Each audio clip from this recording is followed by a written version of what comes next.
Ouais, voilà, écologie. Ouais, Mais ouais, pas grand-chose en vrai, je sais pas pas. grand-chose. En fait, ça évoque un lendemain meilleur pour la future génération, je veux dire. La neutralité carbone, c'est faire des économies de chauffage, éviter les transports polluants, prendre les transports urbains.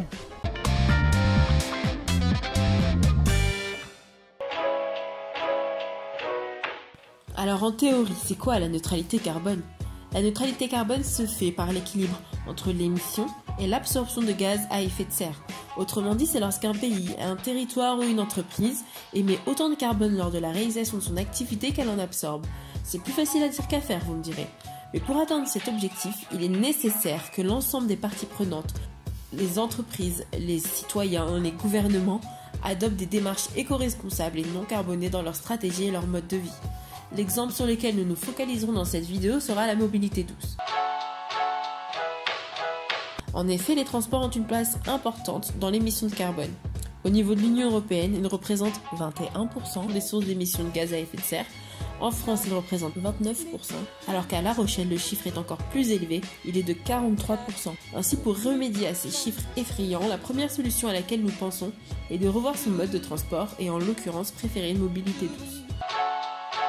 Depuis les années 1970, La Rochelle n'a de cesse de développer les mobilités douces à travers les zones urbaines de son agglomération. Les premiers transports en libre service en France sont apparus à La Rochelle en 1976 avec l'installation de 350 vélos jaunes. Aujourd'hui, son objectif est d'être le premier territoire à atteindre la neutralité carbone d'ici 2040.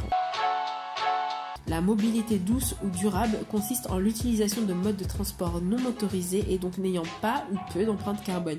Comme nous l'avons expliqué précédemment, La Rochelle illustre bien ce concept. Après les fameux vélos jaunes en libre d'accès, sont apparues les voitures électriques partagées, les bateaux-bus électrosolaires, les transports en commun autonomes sans conducteur et plus récemment encore la propulsion à hydrogène pour le transport en mer. Notons qu'il existe d'autres possibilités de développer les mobilités dans une stratégie de neutralité carbone. On peut parler du tramway, des vélos solaires. À Niort, par exemple, les transports en commun sont gratuits. N'est-il pas ici un bon moyen de promouvoir la mobilité douce? C'est une question que nous nous posons. Comment inciter les gens à ne plus prendre la voiture afin qu'ils privilégient les transports en commun? Il existe des méthodes qui visent à inciter les gens à se rallier à cette cause. Tenez par exemple, c'est ici que pourrait intervenir le nudge, une méthode simple dans la compréhension, mais complexe quand même dans son application. Elle se base sur les sciences comportementales et sociologiques de l'humain, afin de créer un univers favorisant le changement de comportement des individus d'une manière, je dirais, naturelle. Je sais pas vous, mais moi je dirais que c'est une affaire à suivre.